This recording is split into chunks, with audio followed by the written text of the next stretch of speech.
छत्रपती संभाजीनगर शहरात Mukundwadi railway station परिसरात असणाऱ्या विश्रांती नगरमध्ये पोलीस आणि नागरिकांमध्ये मोठा राडा झालाय। पोलिसांसह महापालिकेचं पथक या ठिकाणी अतिक्रमण तोडण्यासाठी गेलं असता नागरिकांनी दगडफेक केली आहे। यावेळी जमावाला पांगवण्यासाठी पोलिसांनी अश्रुधुराच्या नळकांड्या फोडल्यात। अनधिकृत अतिक्रमण काढण्यासाठी सकाळीच महापालिका प्रशासन पोलिसांच्या मोठ्या फौजफाट्यासह दाखल झालं। यावेळी स्थानिकांनी त्यांना विरोध करत रस्त्यावरच ठिय्या केला। यावेळी महिला देखील मोठ्या संख्येने सहभागी झाल्या होत्या। याची माहिती घेऊयात आपले प्रतिनिधी कृष्णा केंडेकडून। कृष्णा,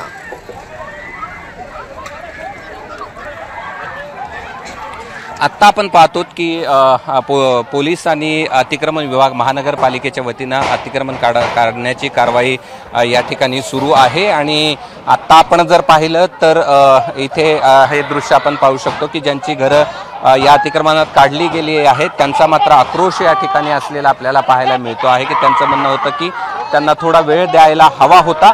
मात्र पोलीस आणि महानगरपालिका प्रशासनाच्या वतीनं सांगण्यात आलंय की त्यांना नोटीस देखील दिल्या गेलेल्या होत्या आणि नोटीस देऊन देखील त्यांनी अतिक्रमण काढलेलं नाही आणि त्यानंतर हे अतिक्रमण काढण्याची वेळ त्यांच्यावरती आली। आणि हे सगळं जे अतिक्रमण आहे ते रेल्वे भागातील असल्यामुळे, म्हणजे बाजूला रेल्वेची भिंत आहे आणि हे रस्ता आहे आणि रस्त्यावरती हे सगळं अतिक्रमण केलं गेलं आणि त्यामुळे हे अतिक्रमण काढण्याची कारवाई त्यांच्या वतीनं करण्यात येत आहे असं त्या सर्वांचं म्हणणं आहे। आपल्यासोबत काही नागरिक आहेत, आपण त्यांच्याकडनं देखील प्रतिक्रिया जाणून घेण्याचा प्रयत्न करूया। आपको नोटिस दिया गया था?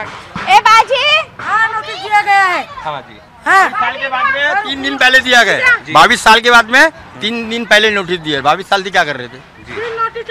गरीब क्या करेंगे बोलो, कितनी मेहनत से मजदूरी से पैसे कमा।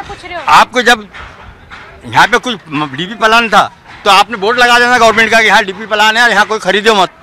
क्या एक बोर्ड नहीं था गवर्नमेंट का लगाने का आपसे? क्या है सब गरीब लोग कैसा है, क्या चाहिए? कार है पे उनको घर कहाँ मिलना किराए से? कम से कम उनको 2 दिन की सहूलत। उनको कब बताया गया था? सर हमको तो नोटिस देखो शुक्रवार को दी गई, हाँ, और सैटरडे छुट्टी थी, संडे छुट्टी थी, मंडे छुट्टी थी। 3 दिन उनको पता था छुट्टी थी। 3 दिन हम ना कहीं मोर्चा लेके जा सके, ना हम किसको कुछ बता सके। और आ जाके सुबह 8 बजे से उन्होंने गाड़ियां खड़ी कर दी। हम करें तो क्या करें आप बताओ? हाँ, बच्चों के एग्जाम चालू है, आज फर्स्ट पेपर है बच्ची का। अगर बच्ची अभी स्कूल से आएंगे तो मैं कहाँ रखूँ? वो आयुक्त के घर पे लेके जाऊँ? मेरी बच्ची स्टडी कहाँ करेगी? हाँ बताइए। अभी अपन सर को लगे हमारे ऐसी जगह हमारे जमा बोल नहीं सकते। मेरे हस्बैंड आर्मी में है। एक गोष्ट मात्र खरी आहे की इथे मीटर देखील दिले गेलेले आहेत। मग ते मीटर दिले कसे महानगरपालिकेनं, हा देखील खरं तर त्यातला प्रश्न आहे। जर अतिक्रमण होतं तर त्यांना मीटर कसे दिले? आणि त्यांचं म्हणणं आहे की 3 दिवस आधी त्यांना नोटीस देण्यात आली आणि मात्र पुढे कुठलीही त्यांना वेळ देण्यात आली नाही असं त्यांचा आरोप आहे। मात्र महानगरपालिका प्रशासनाच्या वतीनं या ठिकाणी स्पष्ट करण्यात आलं होतं की योग्य ती वेळ त्यांना दिली गेली आहे आणि योग्य ती वेळ दिल्यामुळेच त्यांना त्यांच्यावरती ही कारवाई करण्यात आलेली आहे।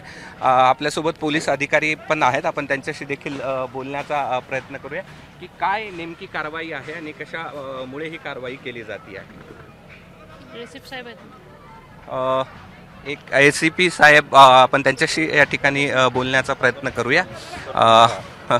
सर, ही नेमकी कारवाई कशासाठी आहे ना? काय काय नोटीस महानगरपालिकेच्या अधिकाऱ्यांच्या आपल्याला काय महानगरपालिका अधिकाऱ्यांच्या आपल्याला नेमक्या काय सूचना आल्या होत्या? आपल्याला फौजफाटा आम्ही फक्त महानगरपालिकेला सपोर्ट करण्यासाठी आहोत। आमचं हे ना महानगरपालिकेला सपोर्ट करण्यासाठी आहेत असं त्यांनी सांगितलं आहे। पोलिसांचा तगडा बंदोबस्त या ठिकाणी सकाळपासूनच दिलेला होता।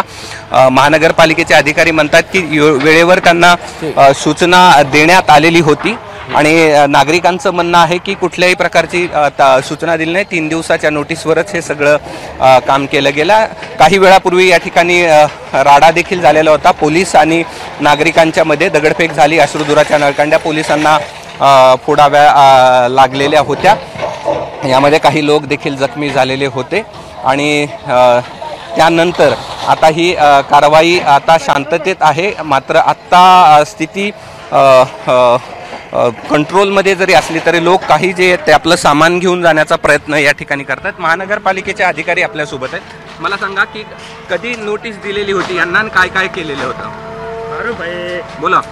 सर माझे वरिष्ठ अधिकारी या ठिकाणी आहेत, माननीय अतिरिक्त आयुक्त काय महोदय. नेमकं काय कधी नोटीस दिली होती थोडी माहिती द्या. सर सविस्तर माहिती मी देतो. माझे वरिष्ठ अधिकारी अतिरिक्त जोशी सर आहेत आणि माननीय उपायुक्त देवरे सर आहेत. एक 5 मिनिटं आपण थांबा.